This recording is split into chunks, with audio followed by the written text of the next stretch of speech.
Ностальgиruющий Critic guy, remember it? So you don't have to. There's this idea going around that slapstick is a lesser form of humor. Well, to them I say... Ow. Slapstick focuses on the most important rule of comedy, that all comedy, in one way or another, is based on misery. Whether it be mocking something others hold dear, or crushing another in a perfectly timed manner, humor is that defense mechanism that acknowledges that pain is just another part of life. And nowhere do you see pain exploited more hilariously than in Tom and Jerry. This cat and mouse duo has had both kids and adults laughing for years through no real dialogue, no real stories, just excuses to crush, burn, and maim each other as much as physically possible. Now, when these shorts came out, cartoons hurting each other wasn't anything new. Lots of cartoon shorts, including Disney and especially Warner Brothers, seem to have this shtick down pretty well. But if there was already two major companies doing it so well, how come Tom and Jerry rose to be the pinnacle of slapstick duos? Well, maybe one of the main reasons was there was rarely any talking.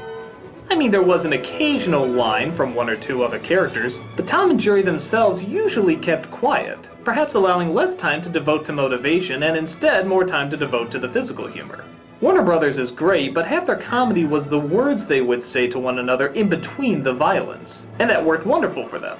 But here, they take a few moments to set up the scenario and then it's nothing but hardcore pain the rest of the way, giving many audiences exactly what they wanted. On top of that, despite the fact that they couldn't speak, they actually did form very solid personalities. Jerry is playful, innocent, and often looking to just have fun or even just survive. Even if he can have a little too much fun surviving. Tom, being a cat of course, sees him either as a meal or as an interference. Whatever the setup, he's always the one who starts the fight, which makes it very easy to laugh when he gets his comeuppance. But that's not the only reason to feel like he deserves it. He's cocky, he's egotistical, he's prone to anger, he's stubborn. He's all the things that make a great foil, but never to the point where he's unlikable. He still has that goofy playfulness that Jerry has too, which is why in the few instances where they do come together, it's not entirely unbelievable. But let's get down to the reason why people really love Tom and Jerry, their lust for blood! William Hanna and Joseph Barbera knew how to animate great slapstick. It makes sense in animation, seeing how so much of the humor relies on timing, and here, you can literally control each frame to the tiniest detail, giving you complete power over your delivery. And that's exactly what they do. They know exactly how fast, how hard, and how painful every device of torture should be. But it's one thing to say they're good at it. Exactly how are they good at it? Why does the slapstick work so much better here than it does in other cartoons? Well, because, again, they understood that anything that can emphasize the amount of pain a character is in, usually the funnier the joke will be. Compare Tom and Jerry to, say, this scene from an episode of Tiny Toons. Now, Tiny Toons most of the time had good slapstick too, but sometimes they got a director or a team of animators that didn't do it as well as Hanna-Barbera did. Of course, the idea of cartoons is to exaggerate the possible, turning it into the impossible. But in order for it to be funny, you have to know what to exaggerate. Like, watch this bit. This scene doesn't work as well because the character is too stretchy and too flexible. It doesn't look like they're getting hurt that bad because it doesn't look solid enough. Now watch when Tom gets hurt.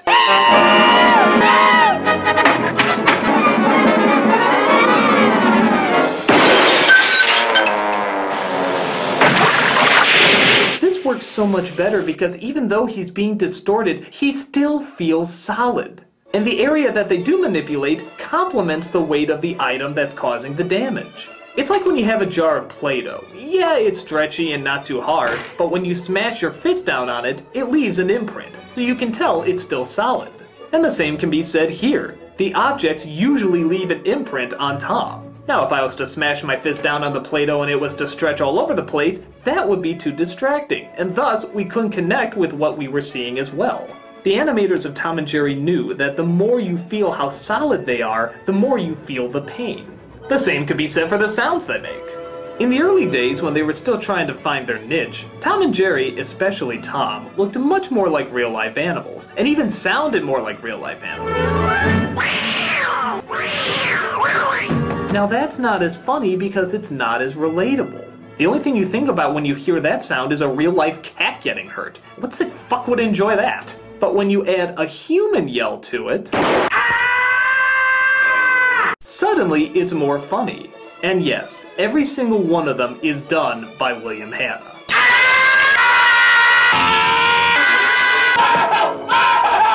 So why is this yell funnier than an actual cat yell?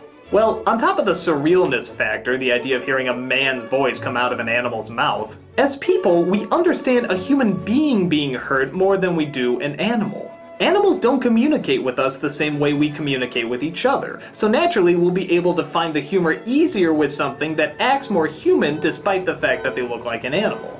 That's another reason you almost never see them on all fours. The more they made it look like animals acting like people and not animals acting like animals, the more likely they were to get a laugh. They knew just when to have them use their voices too. They were never overplayed, like some pieces of cock burger that I know. They were just used at the appropriate time when the scene needed something particularly silly to up the humor. I love you. This one especially gets me, just for the surrealness alone. Don't you believe it? Why that deep a voice? Why that major echo? Why even those exact words? I don't know, it's just so strange you have to laugh at it. But again, if they used the voices too much, it would have gotten old, and a scene like that wouldn't be nearly as funny. So they had to use them sparingly. The expressions are also something Hanna-Barbera got down perfectly. The more content and comfortable a character can be in their environment, the more funny it'll be when it comes crackling down. That's why so often you'll see Tom give this mocking grin when he thinks he's won. The more happy he is, the harder the blow will be that knocks him out of his bliss. Even a simple questioning expression can work, as long as the character looks genuinely confused. Adding to the idea that the more the character thinks he's connected to what's really going on, the funnier it'll be when reality comes smashing him in the face.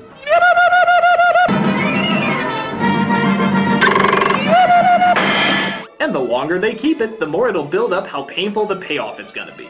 In fact, with that said, half the time, you don't even need to see the expression all the way through. We never see Tom hit the ground in this scene, but the idea that he would keep this face all the way to the bottom just makes the moment all the more hilarious. They practically had it down to mathematical perfection.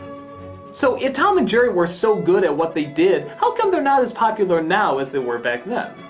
I mean, granted, they're still big names, but you don't see them around as much as you do Mickey Mouse or Bugs Bunny. I think part of that is that a lot of people just didn't know what to do with them after the animated movie shorts died. Some tried, like legendary animator Chuck Jones gave his spin on the classic duo, but they were a bit too friendly and oftentimes the animation just wasn't on par with the original. But with that said, it's not awful. Take this scene where a magic mouse fairy comes down and gives Jerry a magic potion in order to help him defeat Tom.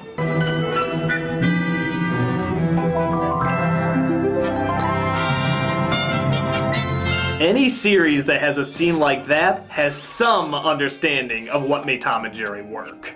But aside from that, we had a lot of adaptations that seemed to aim toward much younger kids than it did both kids and adults. And even today, that still seems to be the lean. Trying to put these two characters that obviously belong in simplistic shorts into dialogue-heavy stories that rarely have anything to do with what made them so popular to begin with. So, whether or not an outlet will open up for Tom and Jerry to really shine again is unknown. But what is known is that when Tom and Jerry got it right, they got it right. With a perfect combination of animation, timing, sound effects, and a clear understanding of why physical humor will never die as a comedic art.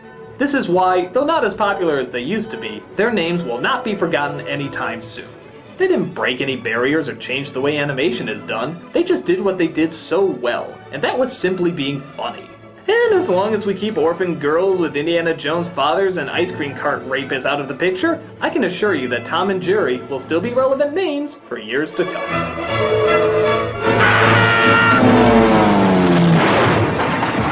I'm the Nostalgia Critic. I remember it so you don't have to.